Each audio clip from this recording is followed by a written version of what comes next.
Taking you up on the bright side with good news in the tropics. Yes, record-setting June with 2 storms that formed at the same time in the deep tropics. Well, we've got one out of the way. We no longer have to worry about Brett. The remnants of Brett continue to weaken here in the Caribbean.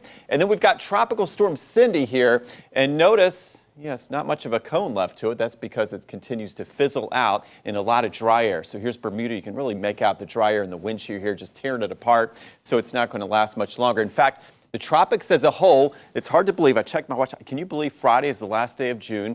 We're getting ready for July. And I think as we head into July, we won't be tracking any more cones because we have something called the Saharan dust, also known as Sal. Sal's one of my best friends as a meteorologist because it keeps things quiet in the tropics. It chokes off any storm development. So notice where you see the hazy color here, the brown color here across the Atlantic, coming from the Sahara Desert, and many times this can move all the way into, we've picked up some of this dust in Texas. I mean, 4,000, 5,000, 6,000 mile trek.